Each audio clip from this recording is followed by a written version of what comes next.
Well, my video was rudely interrupted. So I had gotten to the mason stains. I also found a black one too, so that I can marble those into clay. For example, this is clays where I've cut circles. I've cut circles and I've turned and turned and turned. Originally was marbled clay. These have only been low fire, not higher fire, but when they high fire they will be black. And right, I was just experimenting. Here's one that's very obvious. It's just a turn with the clays. So another thing I have for sanding is diamond sponge sander things, and I've got the things. But these will sand bisqueware. So you know, you've made this rough surface, you made a rough corner. You know, if you can get, you know, before high fire when it's vitrified, you can pretty much sand stuff down. Like that cow there, he's only been low fired, and he can be still sanded to take off rough edges. So continuing, put this back. Got lots of stuff. Okay, so then I go into the silk painting. This is all silk fabric, silk paints, lots of them. I've got my own frame that I made out of PVC. Oh, back to clay. We have a lot of clay. We have white ready, which means it's white clay that's been recycled and ready to use. Can't even read what that says. It says dark brown, ready to use. That's not bad. Actually, this bag says red. It's still, it's been 2 years and my red's still soft, so that's a whole tub of red. This is recycled, ready to use. Oh, that's pretty firm. Some of it's going to need that. I have, every tub has different types of clay in it. All these tubs. We've got B-mix, which is a porcelain, raku, white. I have a lot. There's a bowl you can use for a mould, which is what I was talking about with the dabber. Okay, spin around. Oh dear, look at Bubba. The cat is in the dog's bed. Somebody in your bed? Alright, so a silk painting. Here is every kind of paint that you might ever want. Most of it belongs to my daughter. She was into oil and acrylic. I'm not really. Under this table is made up of kitty litter cans. They're all full of clays. All these tubs are full of clays under here. Clay. Oh, there's wood in front of it. I have wood boards everywhere. That's to put stuff on. Then we have a couple of samples of using decals. This is Torwood Castle. So I marbled the pot, threw a pot and marbled it, and then I did Torwood Castle photograph and added it to the marbled pot. So you get that effect.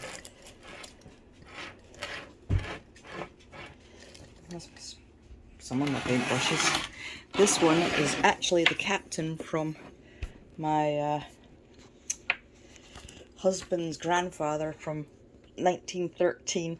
It says, "I am your captain, I am not amused." So I'll take real photographs and put things like that. This is one of my favourite things I've made, which is these mugs. It's like travel boxes. You've got their stamp on for thingy. Travel crates. Crate contains tea. I wish it did actually. Anyway, it's supposed to look like a cardboard box. But samples of using decals.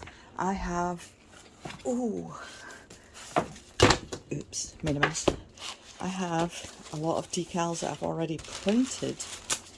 Like this is printed and ready to go on, say, a plate maybe of a old workshop. They get fired at 06. These are other decals I've made. This is one from the Cornish Grannies picture my mum made. Some different things, different photographs. These are all ready to be put on. All of these are ready to be put on. There's a cartoon my mum made. More. Oh, I should make some more tea crates. Apparently I have more decals. And these are underglaze on sheets. Oh, somebody got it wet. That you can just put the underglaze onto. You make it wet and you just put it onto a piece, and low fire piece, and then you've automatically. These are just photographs. But these are things that you can do and add. This one's ready to go on a piece. It's the 2 cows. I did a whole bunch of fundraising for them by making lots of pieces. And then there's a whole bunch Fire 04 of a little sheepy of firing sheets. So when you have your glazed mug finished, say this is just finished, I would take this and I would wet it and get it to float off, and then I would just wrap around and wet it and go in there, and then I would fire it at 04, and basically the iron and the ink will stain it, and typically it's going to stain it this brown colour, but because this was on the green, it came up darker, and it was probably fired at a lower temperature than 04, so it didn't fully burn out, but those are permanent. And I got my Asian paintbrushes, my silk chart. There's my mum, whom I put on some pieces. My mum. That's the first piece I ever did, which was an F2F at Denny High, 1980. Teacher must have wondered why I was making a little booze canter. I made a decanter for my first piece of coil pot. That's a piece my Rose made. Alright, so we've got soap painting, we've got regular painting, we've got tons of thing. I have tons of metal cutting gear. Okay, top shelf items. This is mosaic glass, proper Italian mosaic glass, hundreds of bits of it. I didn't keep most of it for making mosaics. I don't have one in here. I'll go downstairs and so art working table. Okay, this is my favorite piece. This was made by my daughter, Mary Rose. So I can get on one. It's about childhood depression and schizophrenia. I stuck the flower on it. The flower actually didn't come with it. I just thought it was funny. This is kind of the monster carrying off the child. I thought it was pretty damn cool, that. And this piece here is actual expensive print that I then sabotaged by adding photos to it. There's me picking my nose, my parents and my little brother, dollhouse I played with. There's a sheep going, "Bah, 3 lily sisters are killing me." And it's a Scotsman with the 3 sisters on the back. And then going up the 3 sisters is Marina, me, Peter, Stephen, my mum, and Brian, all in a little jeep going up the 3 sisters. So I pretty much sabotaged somebody else's expensive art that I bought. Alright, here's a sample of playing with marbling, some glazes. Nothing exciting. Oh, it's got a broken chip in it. Alright, I'm gonna pause for a minute. Anyway, I've got calligraphy stuff. I've got a bazillion samples of photographs of art I've done, games, you name it. Learn to draw for the baby. I got so much stuff ready for the baby. Can't get that back in. Okay, I'm gonna pause. Okay, I really don't keep much of my artwork. Oh, I didn't drink my tea. Here's a cup of tea. When I opened this, I used that 5/8, so I was able to just cut right across. I usually put a little dent in the bottom. Oh, my tea's nice and hot. This is my mug. See how my mug is a normal mug size? This is how a mug should be. None of these peely-wally little mugs. Oh yeah, I was looking for one. So I made a whole dinner set for me and Mike where the plate is a bit smaller than your average plate. And remember those opening things? So there I opened it and then I trimmed the plate down. And I found if you leave a little nub in the center, your plates are less likely to crash and burn when they dip. So I always give it a little bit of strength. But I did those by using the trimmer in the way I was talking about. Hang on a minute. Same with here. There, I did it with the heavy bottom and trimmed right down into it. And you can see this is red and brown clay marbled together. I think that was an accident. I had a bunch of these, which are actually really useful, but this is a great way to make making test samples. They're not egg cups, because apparently Americans don't have egg cups. It's bizarre. Here's a sample of how the glaze was too much. So that's where I've carved in the word and I put a decal on, but the glaze has killed it. So, glaze run. In some cases, I purposely used a running glaze like this. This was up here and it ran that far. Here, the Van Gilder edge trimmer I was talking about, where it trims in the edge and leaves a little rim at the edge. Look at that crack in that middle. The bottom dried out slower than the sides. So when the bottom finally dried, it pulled apart because the sides were already dry. Oh, I'm trying to find samples. There's more samples of those glasses. More samples of experimenting with glaze. This is just a glaze that was thinned too much. Somebody put water into the dip. Therefore you lost the colour, but it actually come out good. I call those meal bowls. Like you could have a meal or cereal in them.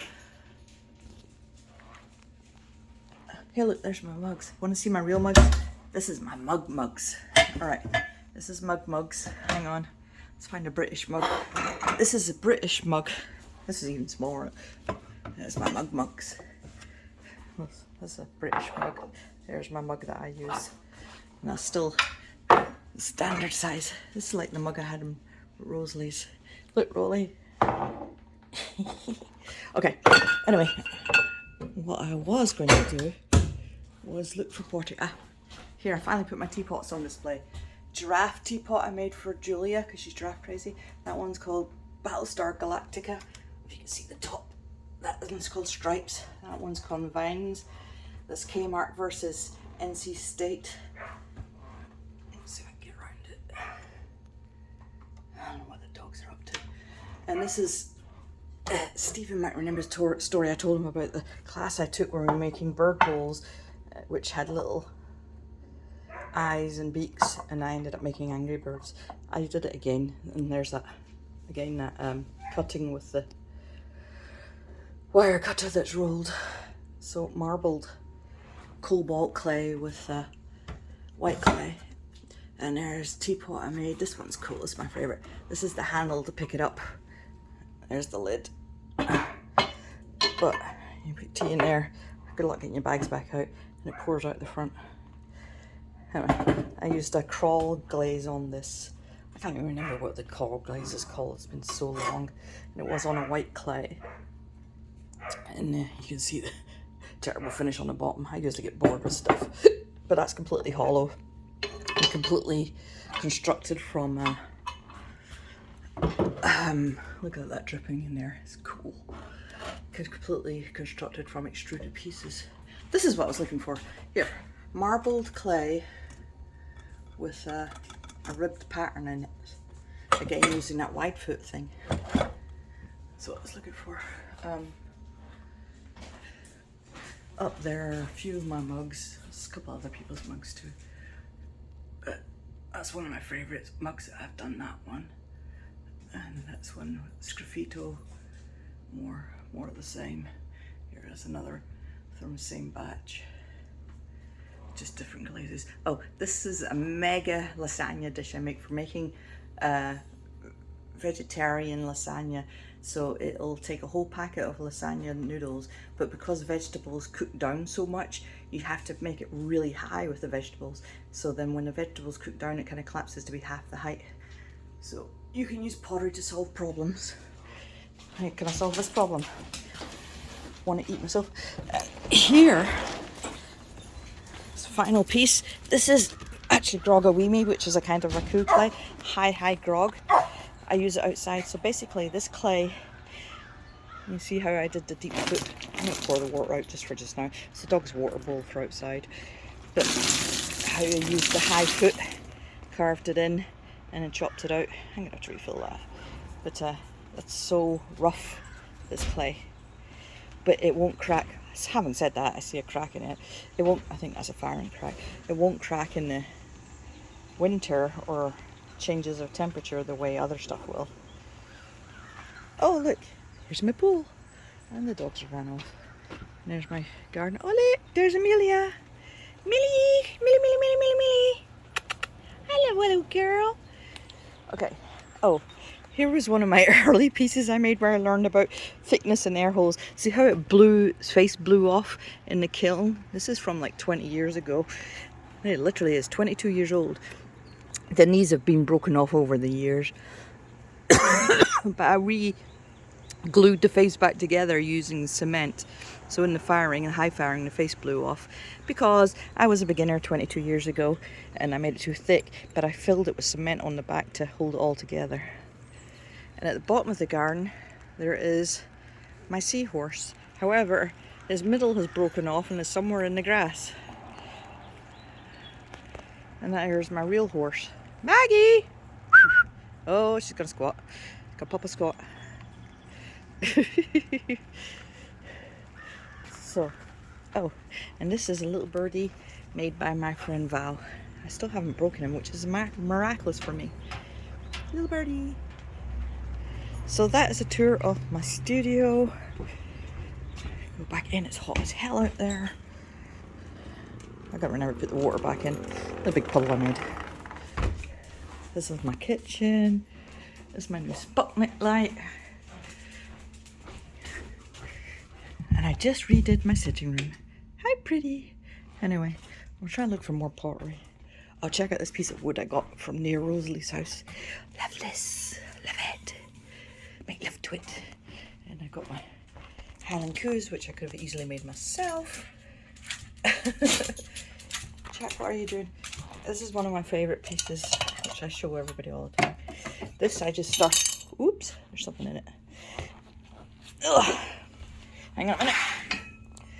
I started out with making this piece here and then just adding on, but what I was going for was just as many twists and turns as I could get, which is what I achieved. For me, I always want to make contrast, so I have high gloss inside and then a rough metallic look outside, but I want the contrast always to make everything pop. And there's a hex wrench in it for some weird reason, I don't know. I have to put that up when the baby comes over. And there's another teapot and mugs that I've made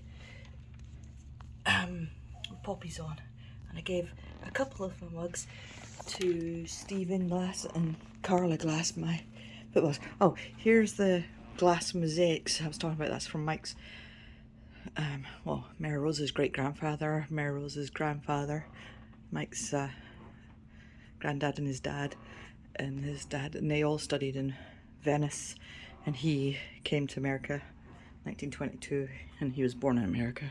We got loads more of those, and I have my own version of Mom. And there's the armory, which isn't all of it. It's just I got 2 sets of it. Oh look, and there's a big dead rat, as you do. So anyway, baby gates and whatnot. Oh, here for the last piece of art, there is a soapstone sculpture I made. Here you can see better. Soapstone sculpture I made in 1994, but the head got knocked off at some point, probably by the kids. But pretty much all my pottery I've given away. I don't have much. So anyway, salute, cheese, and out from a Mandy's studio tour that came in 2 parts because I dropped the phone.